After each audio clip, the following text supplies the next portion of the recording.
안녕하세요.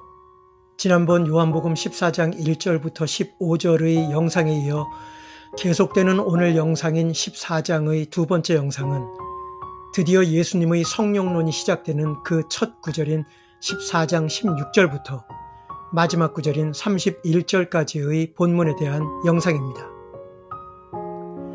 그러나 우리가 유의해야 할 것은 이 본문을 보며 성령론이라는 전제를 미리 가지고 성령론에 대해서 정의를 내려야겠다라는 마음으로 시작하는 것이 아니라 예수님께서 하신 성령에 대한 말씀을 하나님께서 어떤 전체의 맥락 속에서 앞뒤의 어떤 문맥 속에서 이 말씀을 여기에 기록하게 하셨는지를 파악하는 것이 무엇보다도 중요합니다. 전체 스토리의 어떠한 맥락 속에서 이 말씀을 하셨는지 그 전체 맥락을 파악하지 않고 성령이라는 내용만을 전체 맥락에서 떼어내어 보는 순간 자신도 모르게 개인의 신앙적 취향과 개인이 선호하는 교리적 배경 속으로 가져와 본문 전체에 기록해 놓으신 하나님의 맥락이 아닌 자신의 맥락 속으로 본문의 일부분을 집어넣어 이해하고 해석하게 되기 때문입니다. 그래서 똑같은 성경 본문을 놓고 그것에 대한 수많은 다른 이해와 해석이 존재하게 되는 것입니다. 왜 그렇습니까?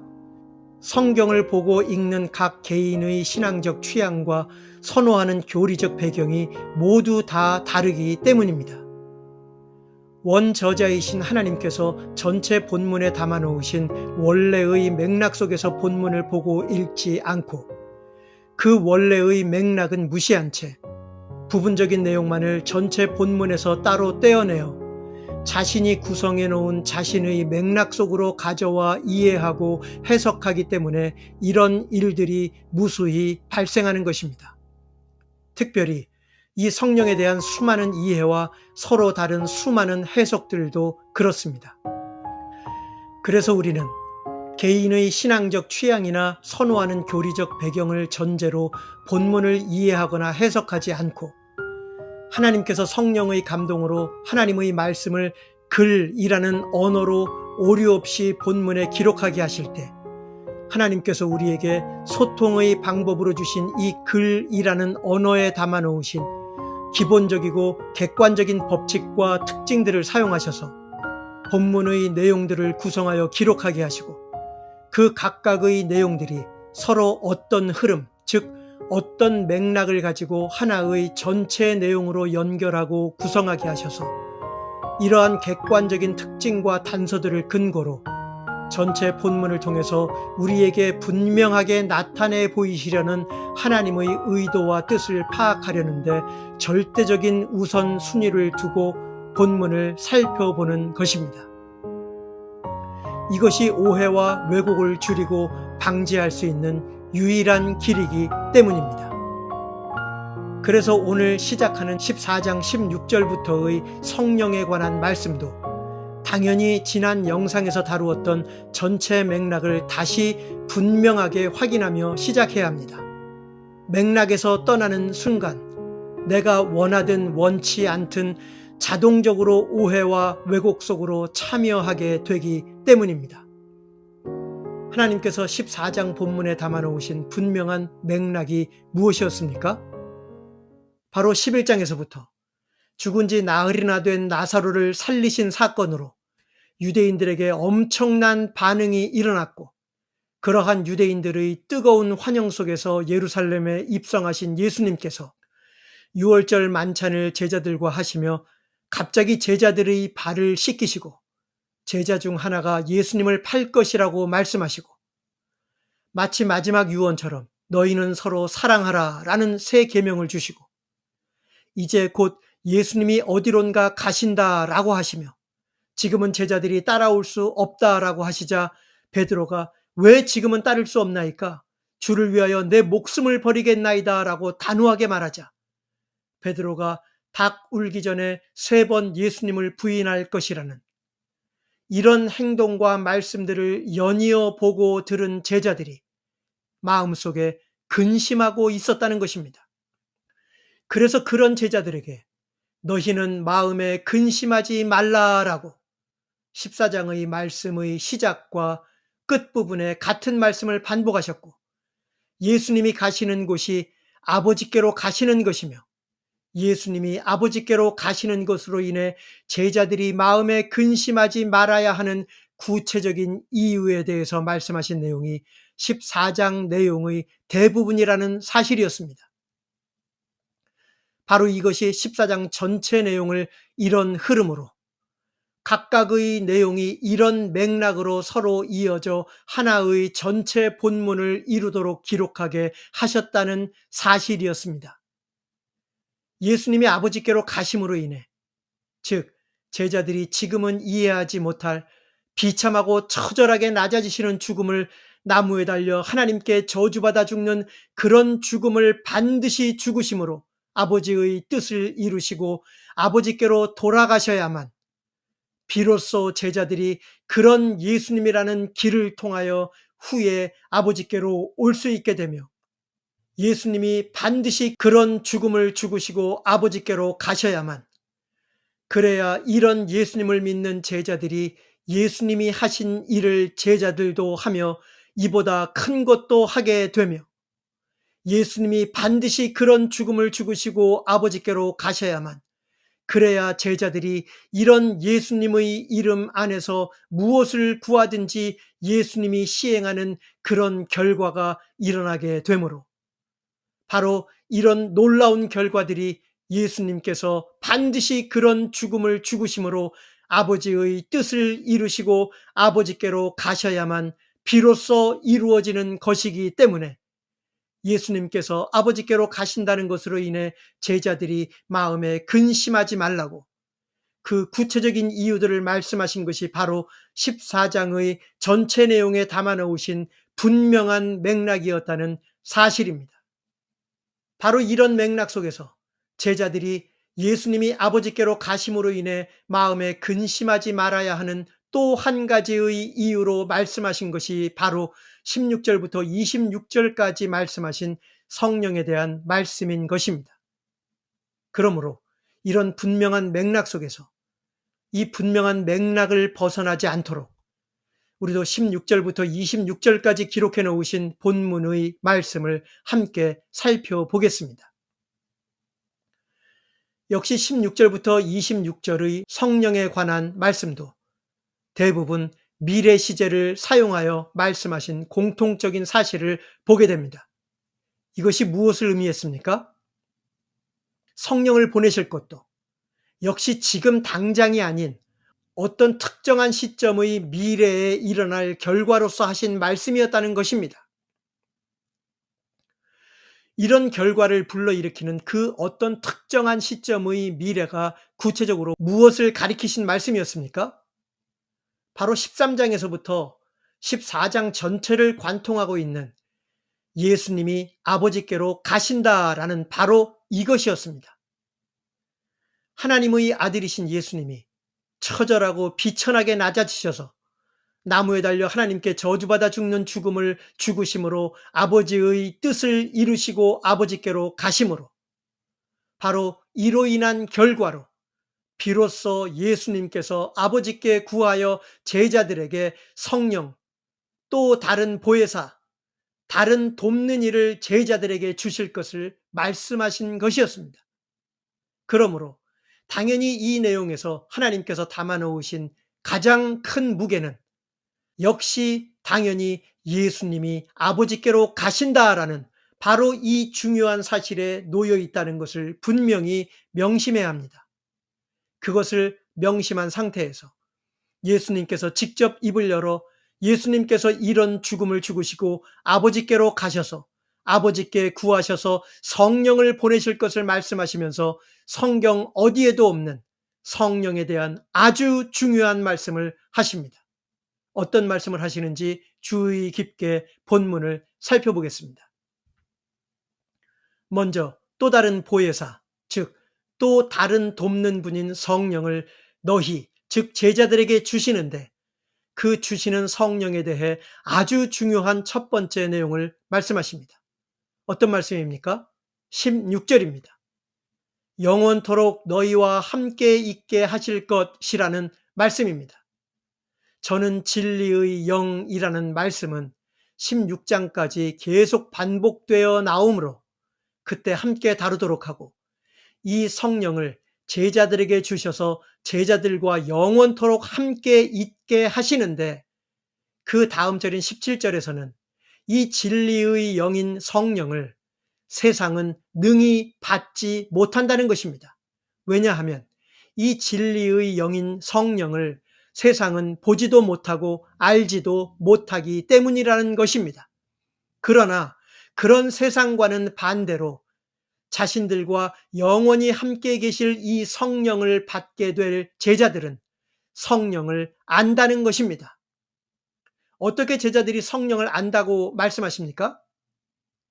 성령이 제자들과 함께 거하시기 때문이요, 또 제자들 속에 계시기 때문에, 그래서 제자들은 세상과 달리 성령을 안다는 것입니다. 이 16절과 17절의 성령에 관한 예수님의 첫 말씀은 너무도 중요한 말씀입니다. 세상과는 다르게 제자들은 성령을 아는 이유와 근거가 성령이 제자들과 함께 거하시기 때문이요, 또 성령이 제자들 속에 계시기 때문이라고 분명히 말씀하셨기 때문입니다. 그래서 던져지는 질문이 있습니다. 제자들이 성령이 자신들과 함께 거하시고 자신들 속에 계시다는 것 때문에 성령을 안다면, 성령이 제자들과 함께 계시며 제자들 속에 계신 것을 제자들이 구체적으로 어떻게 확인하고 알 수 있는 것일까? 어떤 느낌으로 아는 것일까? 기도해 보면 알 수 있는 것일까? 어떤 특별한 현상이 나타나면 알 수 있는 것일까? 라는 이런 질문들을 하지 않을 수가 없게 됩니다. 왜냐하면 실제로 이런 것들로 성령의 존재를 확인할 수 있다는 주장과 외침들도 많기 때문입니다. 제 자신 또한 이런 주장과 외침 속에서 오랜 시간을 지내왔었기 때문입니다. 그러나 놀랍게도 이런 의문과 질문들에 대한 분명한 답을 성령에 대한 14장의 마지막 내용인 25절과 26절에서 말씀하십니다. 먼저 그 사이에 있는 18절, 19절부터의 말씀을 보면, 내가 너희를 고아와 같이 버려두지 아니하고 너희에게로 오리라. 조금 있으면 세상은 다시 나를 보지 못할 터이로되 너희는 나를 보리니 이는 내가 살았고 너희도 살겠음이라 라고, 넓게는 예수님의 재림을 포함한 말씀으로도 볼 수 있겠지만, 가깝게는 예수님의 죽으심 후에 부활하실 예수님을 언급하신 것으로 보입니다.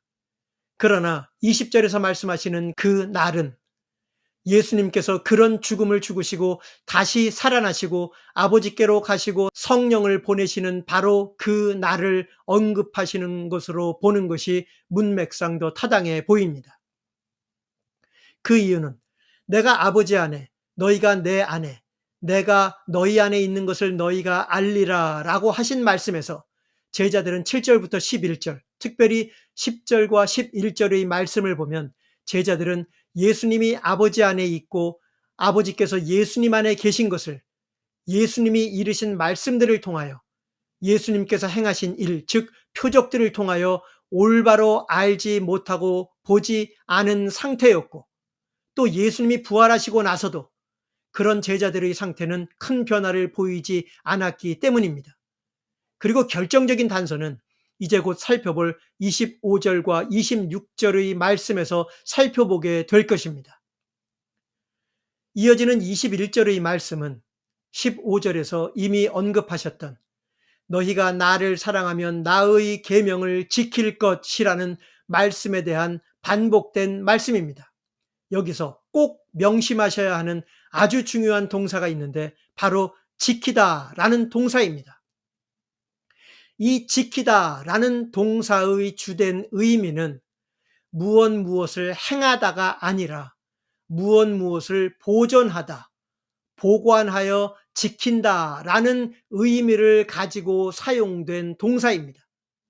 자세한 내용은 이 내용을 처음으로 다루었던 요한복음 8장의 두 번째 영상을 꼭 참조하시기를 당부드리며, 이 단어가 가지는 주된 의미가, 그래서 대부분의 영어 번역들도 보존하다, 보관하여 지키다 라는 의미를 가진 keep이라는 말로 번역하는 이 단어가 요한복음 안에서 얼마나 중요하게 사용되었는지, 그리고 이 단어가 성령이 하시는 중요한 일과 얼마나 밀접하게 연결되어 있는지를 본문 속에서 확인하게 될 것입니다.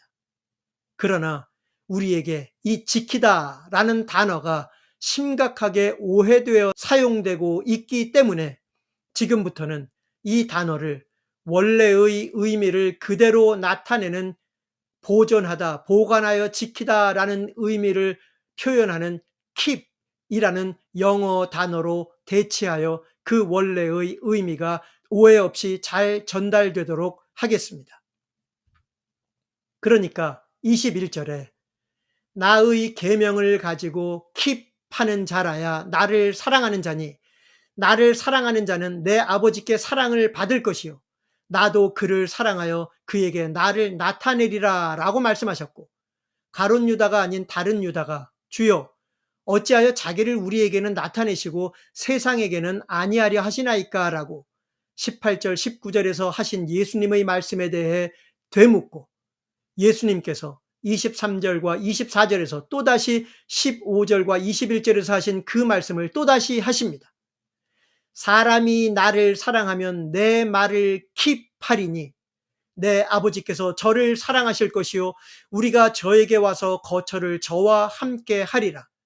나를 사랑하지 아니하는 자는 내 말을 킵하지 아니하나니 너희의 듣는 말은 내 말이 아니요 나를 보내신 아버지의 말씀이니라 라고 10절에서 언급하셨던 예수님이 제자들에게 이르신 말씀들은 예수님 안에 계신 아버지께서 하시는 아버지의 일이라고 하셨던 그 말씀을 다시 떠오르게 하시는 말씀을 24절 끝에서 다시 너희의 듣는 말은 내 말이 아니요 나를 보내신 아버지의 말씀이다 라고 분명하게 말씀하시며, 지금 예수님께서 제자들에게 이르시는 이 말씀들이 예수님을 보내신 하나님 아버지께서 이르시는 아버지의 말씀들이라는 엄중한 사실을 말씀하시며, 지금 하시는 예수님의 말씀을 제자들이 당장은 이해하지 못하지만 이 중요한 말씀들을 잊어버리지 말고 마음속에 킵하고 있어야 함을, 그래야 예수님을 사랑하는 자라고 말씀하셨다는 사실입니다. 만약 예수님을 통해서 이르시는 하나님 아버지의 이 말씀들을 킵하지 않는 자가 있다면 그는 예수님을 사랑하지 않는 자라는 것입니다. 왜 이런 말씀들을 반복해서 하시는 것일까요? 그 중요한 이유가 드디어 우리가 기다리던 25절과 26절에 등장합니다.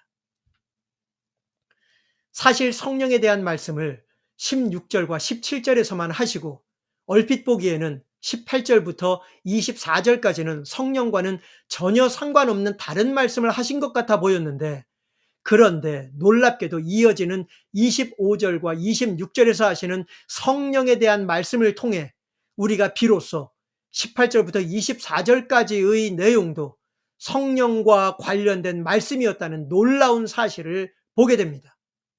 왜 그런지 직접 함께 본문을 확인해 보겠습니다. 그러니까 15절부터 나를 사랑하면 내 계명을 킵하라고, 나를 사랑하는 자는 내 말을 킵하는 자라고, 나를 사랑하지 않는 자는 내 말을 킵하지 않는 자라고 말씀하시며, 제자들이 반드시 킵해야 하는 예수님이 이르시는 말씀들은 바로 이 예수님을 보내신 하나님 아버지의 말씀이기 때문이라고 24절까지 말씀하시며, 이어지는 25절과 26절에서 내가 아직 너희와 함께 있어서 이 말을, 곧 너희가 킵해야 하는 이 말을 너희에게 하였거니와 보혜사 곧 아버지께서 내 이름으로 보내실 성령, 그가 너희에게 모든 것을 가르치시고 내가 너희에게 말한 모든 것을 생각나게 하시리라 라는 정말 너무도 중요한 말씀을 하십니다. 16절과 17절에서 예수님이 아버지께 가심으로 보내실 성령을 제자들에게 주셔서 제자들 속에 계시며 제자들과 함께 영원히 있게 하신다고 말씀하셨었는데, 그래서 제자들이 성령을 안다라고 하셨는데, 이 25절과 26절에서 오셔서 제자들 속에 영원히 제자들과 함께 거하시는 성령이 제자들 속에서 구체적으로 어떤 일을 하실 것인지에 대해 너무도 중요한 말씀을 하신 것입니다. 즉, 이 말씀을 16절과 17절의 말씀과 함께 보면 제자들 속에서 제자들과 함께 영원히 거하시는 성령께서 제자들 속에서 이런 일을 하시기 때문에 제자들은 자신들 속에서 이런 일이 일어나는 것을 보면 비로소 아하, 성령이 내 속에 계셔서 예수님이 말씀하셨던 그 일을 하고 계시는구나 라고, 그렇게 성령을 안다라는 말씀을 하신 것이었습니다. 그러므로 예수님의 입으로 직접 말씀하신, 예수님이 아버지께로 가셔서 보내실 성령을 제자들에게 주셔서 제자들 속에서 영원히 제자들과 함께 거하실 그 성령이 제자들 속에서 하시는 일이 무엇인지를 분명하게 말씀하신 이 25절, 26절의 말씀은 예수님이 말씀하신 예수님의 성령론의 아주 중요한 핵심입니다. 자, 그러면 그 성령이 제자들 속에서 제자들과 함께 거하시며 어떤 일을 하신다라고 말씀하십니까? 26절에 두 문장으로 구체적으로 말씀하십니다. 그가 너희에게 모든 것을 가르치시고 내가 너희에게 말한 모든 것을 생각나게 하시리라 라고, 얼핏 보면 두 가지를 말씀하고 계신 것 같아 보이지만 이 두 문장이 평행의 구조로 우리가 요한복음 3장 14절 15절과 3장 16절에서 보았던 것과 같이 서로 같은 것을 말하면서 서로 보완하며 설명하고 계시다는 것을 알 수 있습니다. 두 문장의 주어가 모두 성령이며 너희에게 라는 같은 대상을 가리키는 말과 모든 것을 이라는 같은 목적어와 그리고 결과로 동일하게 미래 시제 동사를 사용하여 무엇 할 것이라는 두 문장의 구성과 각 문장을 구성하는 주어, 목적어, 그리고 결과로 사용된 동사의 미래 시제까지 이렇게 평행된 구조로 두 문장을 사용하여 한 가지의 중요한 사실을 말씀하고 계시다는 사실입니다. 그러나 이 평행 구조로 기록하신 두 문장을 무시하고 그가 너희에게 모든 것을 가르치실 것이라는 말씀만 떼어내어 보면, 와, 성령께서 제자들 속에서 모든 것을 다 가르쳐 주신다고 말씀하셨네? 라고 속단하게 됩니다. 그러나 평행구절로 기록하신 이어진 문장을 보면 성령께서 제자들에게 가르치실 그 모든 것이 구체적으로 어떤 것과 관련된 모든 것인지를 분명하게 말씀하셨다는 사실입니다. 그것이 무엇입니까?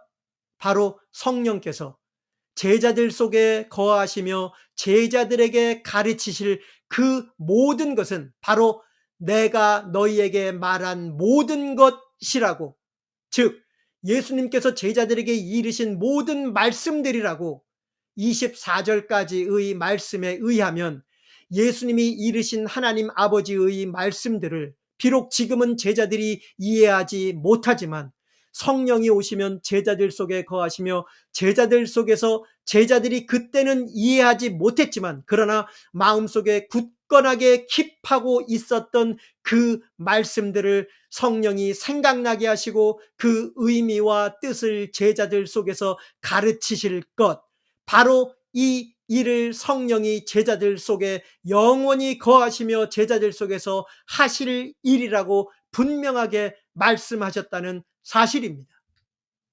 성령이 오셔서 제자들 속에서 이런 일을 하실 것이기 때문에, 그래서 예수님께서 성령에 대해 말씀하시는 그 중간 내용인 18절부터 24절에 예수님의 계명을, 예수님이 이르시는 말씀을 비록 지금 제자들이 그 의미와 뜻을 이해하지 못하지만 그러나 성령이 오시면 제자들 속에서 이런 일을 할 것이기 때문에, 그래서 제자들에게 예수님이 이르시는 말씀들을 킵하라고, 예수님이 이르시는 말씀은 하나님 아버지의 말씀이므로 이 말씀들을 킵하라고, 나를 사랑하는 자는 내 말을 킵하는 자라고, 반대로 예수님의 말씀을 킵하지 않는 자는 예수님을 사랑하지 않는 자라고, 그러므로 제자들이 예수님을 사랑하는 자라면 예수님이 이르시는 말씀들을 제자들이 킵해야 한다는 것을, 비록 제자들이 지금 당장은 이해하지 못해도 그 이르시는 말씀들을 제자들이 킵해야 한다는 것을 반복 강조하여 말씀하셨다는 사실입니다. 이것이 무엇을 우리에게 말하고 있습니까? 이 말씀들을 킵하는 것은 성령이 오셔서 제자들 속에 거하시며 하시게 될 일과 직접적으로 연결된 너무도 중요한 것이었다는 사실입니다. 그리고 이 말씀들을 킵해야 하는 것은 제자들 스스로가 직접 수행해야 할 자신들의 일이었다는 분명한 사실입니다. 예수님이 이르시는 말씀들, 즉 예수님을 통해 이르시는 하나님 아버지의 말씀을 킵하게 해 주십시오라고 기도하라는 말씀이 아니었습니다. 너희가 킵해야 한다라는 분명한 말씀이었습니다. 이제 우리가 성령에 대한 말씀이 계속 이어지는 15장, 16장에서도, 그리고 17장에서 예수님께서 아버지께 하시는 기도의 내용 속에서도 우리가 예수님이 이르시는 아버지의 말씀들을 킵해야 하는 것이 얼마나 중요한 사실인지를 분명하게 본문 속에서 확인하게 될 것입니다. 이 성령에 대한 말씀은 14장에서는 비록 16절에서 시작하여 26절에서 끝이 나지만, 예고해드린 대로 우리가 흔히 포도나무의 비유로 각인되어 있는 15장에서도, 이어지는 16장에서도 이 성령에 대해 14장에서 시작하신 말씀이 동일한 맥락 속에서 그대로 이어져 연결된 말씀이라는 사실을 본문을 통해서 직접 확인하게 될 것입니다. 그러므로 이제 우리는 다시 원래의 14장의 맥락으로 돌아와 예수님께서 이 성령에 대한 말씀도 역시 예수님이 가신다라는 말씀 때문에 근심하고 있던 제자들에게 예수님이 아버지께로 가신다라는 것으로 인해 제자들이 왜 근심하지 말아야 하는지에 대한 구체적인 이유 중의 하나로 말씀하신 것이었다는 사실을 반드시 기억해야 합니다. 그것을 말씀하신 것이 바로 이어지는 27절의 말씀입니다. 평안을 너희에게, 곧 나의 평안을 너희에게 주노라. 내가 너희에게 주는 것은 세상이 주는 것과 같지 아니하니라. 너희는 마음에 근심도 말고 두려워하지도 말라라고, 예수님이 아버지께로 가심으로 인해 제자들이 왜 마음에 근심하지 말고 두려워하지도 말아야 하는지 26절까지 성령에 대한 말씀까지 하시고는 이렇게 또 다시 너희는 마음에 근심도 말고 두려워하지도 말라라고 말씀하시는 것을 또 보게 됩니다. 이어지는 28절에서도 18절과 19절에서 이미 언급하셨던 내가 갔다가 너희에게로 온다 하는 말을 너희가 들었거니와 라고 말씀하시며, 역시 또다시 예수님이 아버지께로 가심에 대하여 말씀하시는데, 나를 사랑하였다면 나의 아버지께로 감을 기뻐하였으리라 라고, 아버지는 나보다 크심이니라 라고, 오히려 예수님이 아버지께로 가시는 것이 제자들이 기뻐해야 할 일이라는 것을 말씀하십니다. 이와 같이 요한복음 14장의 내용은 일관되게 예수님이 아버지께로 가심으로 인해 마음에 근심하고 있는 제자들을 향해 제자들이 왜 예수님이 아버지께로 가심으로 인해 마음에 근심하지 말아야 하는지, 그리고 오히려 왜 기뻐해야 하는지에 대하여 일관된 맥락으로 말씀하신 내용이었다는 분명한 사실입니다. 그리고 이어지는 29절에서는 이런 일을 제자들에게 미리 말씀하신 이유를 말씀하십니다.